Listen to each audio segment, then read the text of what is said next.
BA part third के विद्यार्थियों के लिए हम लोग प्रशासन विषय का सेकंड पेपर पढ़ रहे हैं। भारत में स्थानीय प्रशासन। मैं डॉक्टर देवकांता शर्मा माणिक्यलाल वर्मा राजकीय महाविद्यालय से लोक प्रशासन के विद्यार्थियों के लिए वीडियो तैयार कर रही हूँ।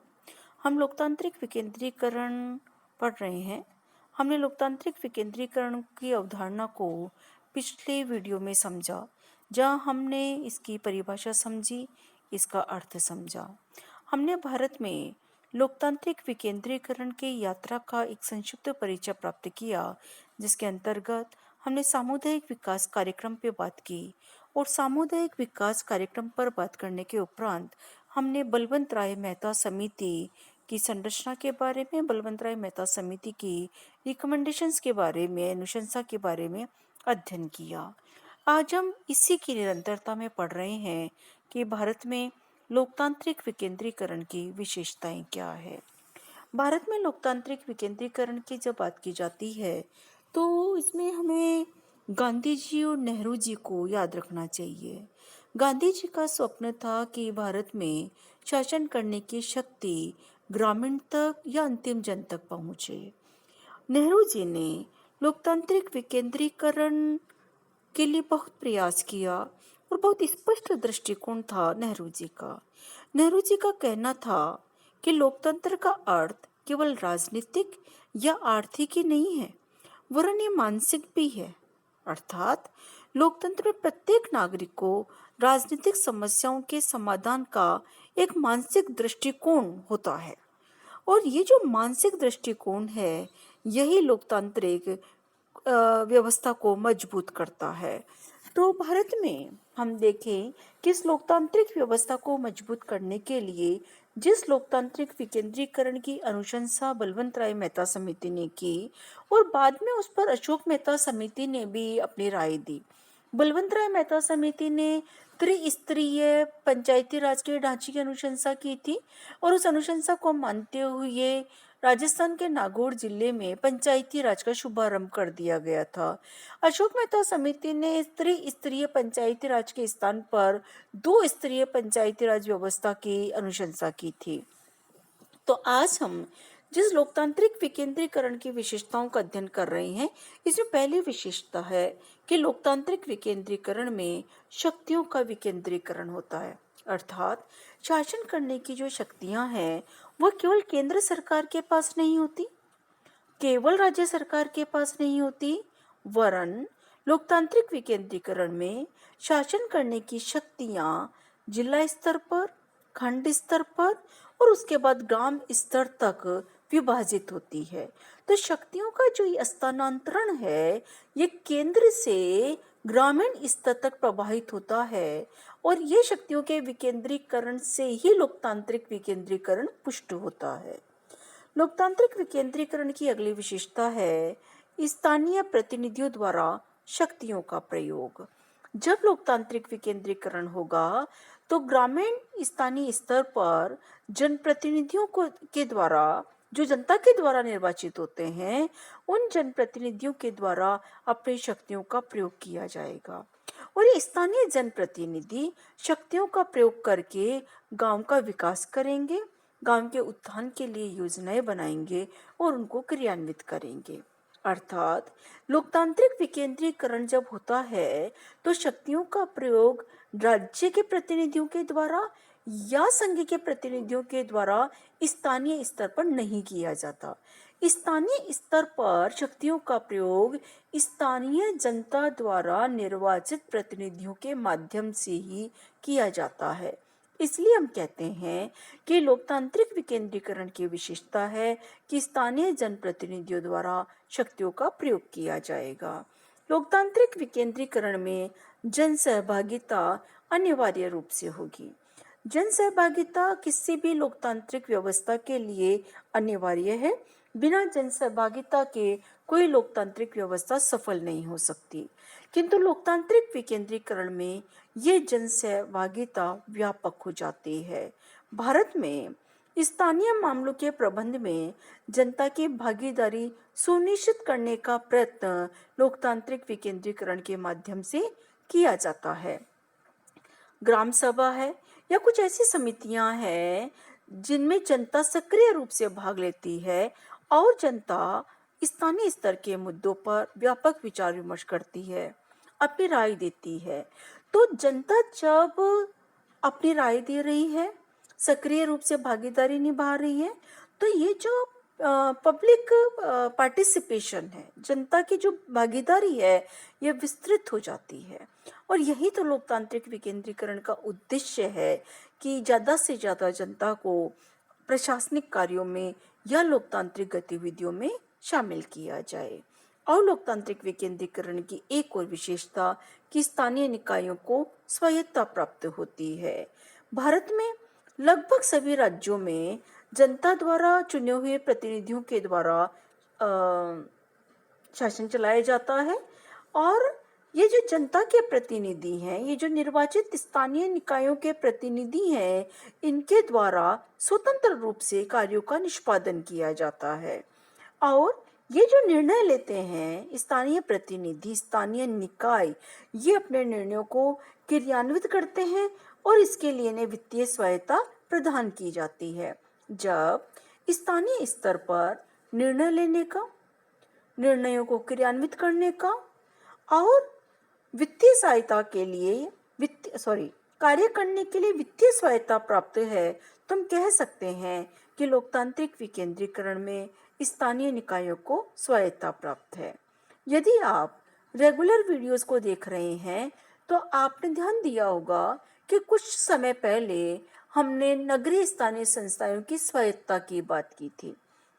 और ये स्वायत्तता जो हमने नगरीय स्थानीय संस्थाओं के बारे में बात की, यही स्वायत्तता पंचायती राज संस्थाओं को भी प्राप्त है।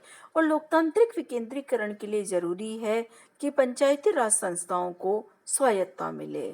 तो ये स्वायत्तता है अर्थात लोकतांत्रिक विकेंद्रीकरण है।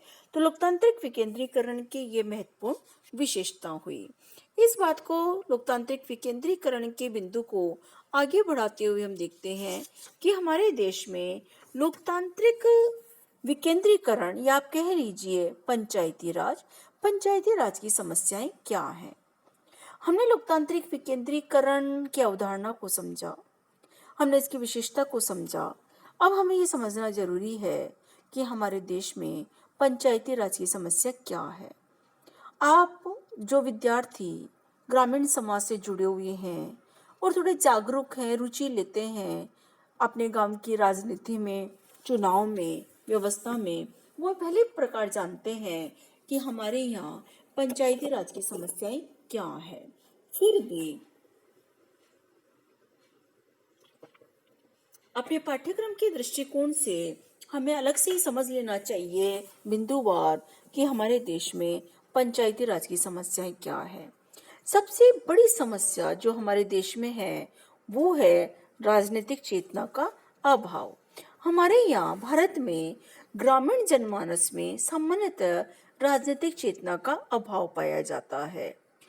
आम चुनावों के समय थोड़ा इस ओर ध्यान अवश्य दिया जाता है कि लोग चुनाव में खड़े होने वाले प्रत्याशियों में रुचि लेते हैं, लेकिन सामान्य अवस्था में लोग पंचायती राज संस्थाएं क्या काम कर रही है इस पर ध्यान नहीं देते। ग्राम सभा होती है लेकिन जनता ग्राम सभाओं में उपस्थित नहीं होती। तो जब तक राजनीतिक चेतना नहीं होगी तब तक पंचायती राज सफल नहीं होगा। तो राजनीतिक चेतना का कमतर होना पंचायती राज की एक समस्या है। अशिक्षा, पंचायती राज में चेतना का अभाव क्यों है, इसका एक कारण है अशिक्षा। हम जानते हैं कि हमारे यहाँ निरक्षरता है, हमारे यहाँ शिक्षा का वो स्तर नहीं है। विशेषकर ग्रामीण समाज में शिक्षा के प्रति लोगों का रुझान कम है। तो ग्रामीण अंचल में शिक्षा के अभाव के कारण लोग पंचायती राज संस्थाओं के संगठन, इनके कार्य और इनकी शक्तियों के महत्व को नहीं समझ पाते। यद्यपि कुछ लोग जागरूक हैं लेकिन उनका प्रतिशत बहुत कम है। यदि लोगों के पास शिक्षा हो और यदि वो पंचायती राज संस्थाओं के महत्व को समझ ले तो बहुत स्वाभाविक सी बात है कि ग्राम सभाओं में उनकी उपस्थिति बढ़ जाए। उनकी अनुपस्थिति में ग्राम सभाओं की बैठकें हो जाती है और कैसे भी कोरम पूरा कर लिया जाता है। जनता को पता ही नहीं होता कि हमारी अनुपस्थिति से हमारा ही नुकसान हो रहा है। तो ये अशिक्षा के कारण है कि ग्राम सभाओं में लोगों की उपस्थिति नहीं होती है और पंचायती के कार्यों को, उसके महत्व को जनता समझने का प्रयास नहीं करती। इसी के साथ एक कारण और जुड़ जाता है और वो है निर्धनता। हमारे यहाँ सामान्यतः लोगों का आर्थिक जीवन स्तर ऊंचा नहीं है। ऐसे लोग हैं जो रोज कमा रहे हैं, रोज खा रहे हैं। आप जानते हैं अपने आसपास के माहौल को। और जब निर्धनता है, लोगों के लिए रोजगार पे जाना जरूरी है, मजदूरी करना जरूरी है, तो ऐसे में लोग पंचायती राज संस्थाओं की गतिविधियों में रुचि नहीं लेते। जब पेट ही नहीं भरा है तो भूखे लोगों को क्या मतलब है कि लोकतांत्रिक विकेंद्रीकरण क्या होता है, राजनीतिक सहभागिता क्या होती है, पंचायती राज क्या है, वो पंचायती राज में किस प्रकार भूमिका का निर्वहन कर सकते हैं। इन सब बातों में लोगों की रुचि नहीं होती क्योंकि निर्धनता है। सबसे पहले उनकी प्राथमिक आवश्यकताएं पूरी होनी चाहिए और यदि प्राथमिक आवश्यकताएं पूरी नहीं होती तो उन्हें राजनीतिक गतिविधियों में किसी भी प्रकार की रुचि नहीं होगी। तो एक गरीबी है कि व्यक्ति अपना जीवन उस गरीबी से लड़ने में ही बिता देता है। तो ऐसा व्यक्ति जो निरंतर रोटी की लड़ाई लड़ रहा है वह पंचायती राज में अपनी सहभागिता नहीं निभा सकता। एक और गंभीर समस्या है करप्शन, भ्रष्टाचार। भारत में अनफॉर्चुनेटली चारों तरफ भ्रष्टाचार है। शायद ही कोई विभाग, कोई संस्था, कोई व्यवस्था ऐसी हो जो भ्रष्टाचार से अछूती रही हो। तो जब भ्रष्टाचार बहुत फैला हुआ है जिसको हम जानते हैं और मानते हैं, तो पंचायती राज संस्थाएं भी इस भ्रष्टाचार से अछूती नहीं है। अब पंचायती राज में कैसे भ्रष्टाचार है, आप देखिए चुनाव बहुत महंगे हो गए हैं। जो व्यक्ति चुना जाता है उसके चुनावी खर्च बहुत होते हैं। जब इतना पैसा वो खर्च करता है तो वो स्वाभाविक सी बात है कि वो कैसे न कैसे उस पैसे को वसूल भी करने का प्रयास करता है। आप अखबारों में पढ़ते हैं, कई केसेस है जिनका अखबारों में जिक्र होता है, बहुत सारी केस स्टडीज है जो बताती है कि भ्रष्टाचार बहुत है। इस कोरोना काल में भी आप देखिए कि ऐसे केस हमें सुनने को मिल रहे हैं कि लोगों के पास, एक तरफ ऐसे लोग हैं जिनके पास खाने के लिए नहीं है, उनको कोई पूछने वाला भी नहीं है, तो दूसरी तरफ ऐसे लोग भी हैं जिनके पास अनाज उपलब्ध है, खाद्य सामग्री उपलब्ध है, उसके बावजूद वो कंट्रोल रूम में फोन करते हैं कि हमारे यहाँ तो कुछ भी उपलब्ध नहीं है। तो ऐसा नहीं है कि भ्रष्टाचार केवल अधिकारी स्तर पर ही होता है। अगर जनता भी अपने नैतिक कर्तव्यों से विमुख हो जाती है तो वो भी भ्रष्टाचार की श्रेणी में है। केवल रिश्वत लेना देना ही भ्रष्टाचार नहीं है। यदि हम अपने कर्तव्यों को ईमानदारी से पूरा नहीं कर रहे हैं तो वो भी भ्रष्टाचार है। तो भ्रष्टाचार का इतना बोलबाला है कि इस भ्रष्टाचार के कारण लोकतांत्रिक विकेंद्रीकरण का जो मूल उद्देश्य था, उस उद्देश्य को हम उस गरिमा, उस उत्कंठा के साथ प्राप्त नहीं कर पा रहे हैं जिस सोच के साथ गांधी ने या नेहरू ने स्वप्न देखा था। पंचायती राज में, विशेषकर ग्रामीण समाज में, शहरों में भी ऐसा होता है, लेकिन ग्रामीण समाज की एक और समस्या है गुटबाजी, राजनीतिक गुटबाजी। राजनीतिक गुट होना अलग बात है, वो तो होंगे, राजनीतिक दल होंगे तो लोकतंत्र ज्यादा प्रभावी होगा, ज्यादा सशक्त होगा। लेकिन हम गांवों में देखते हैं कि इससे ग्रामीण वातावरण दूषित हो रहा है, एक हल्के स्तर की राजनीति हो रही है। राजनीतिक दल जनता को आपस में बांटकर अपने अपने फायदे की बात सोचने लगे हैं। पंचायती राज संस्थाएं गुटबंदी, दलबंदी के कारण उद्देश्य से भटक गई है। राजनीतिक दलों ने ग्रामीण जीवन में विष घोल दिया है और जहां इन संस्थाओं के बैठ के शांति से संपन्न हो सकती है, वहां शांति भंग हो गई है। छोटी छोटी बातों पर झगड़ा होता है और इसका प्रभाव पूरे ग्रामीण जीवन पर पड़ता है। तो इस गुटबाजी के कारण भी पंचायती राज संस्थाएं तीव्र गति से विकसित नहीं हो पाई है। पंचायती राज संस्थाएं तो है, लेकिन वो जिस उद्देश्य के लिए गठित की गई है उस उद्देश्य को प्राप्त करने में अभी बहुत दूर खड़ी दिखाई देती है। और एक आखिरी समस्या है वित्तीय कठिनाई। पंचायती राज संस्थाएं वित्तीय दृष्टि से कमजोर है।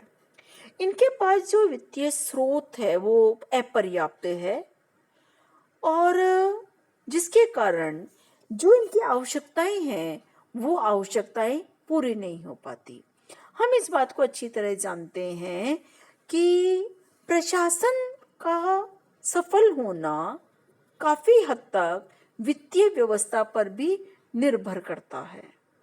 जब तक पंचायती राज को वित्तीय दृष्टि से आत्मनिर्भर नहीं किया जाएगा तब तक पंचायती राज राज्य पर निर्भर रहेगा और राज्य सरकार पर जितनी निर्भरता रहेगी उतनी स्वायत्ता पर प्रभाव पड़ेगा, स्वायत्ता कम होगी। निर्भरता स्वायत्ता को कम करती है। अतः पंचायती राज को वित्तीय दृष्टि से सशक्त बनाने की आवश्यकता है। जब तक इन्हें सशक्त नहीं बनाया जाएगा तब तक पंचायती राज की समस्याओं का समाधान नहीं होगा। तो हमारे देश में लोकतांत्रिक विकेंद्रीकरण की अवधारणा और लोकतांत्रिक विकेंद्रीकरण के मार्ग की समस्याएं या पंचायती राज की समस्याओं के बारे में हमने समझा। आप इसे पुस्तकों में और डिटेल से पढ़िए और हमेशा की तरह जहां कहीं भी आपको समस्या हो आप हमसे बात कर सकते हैं।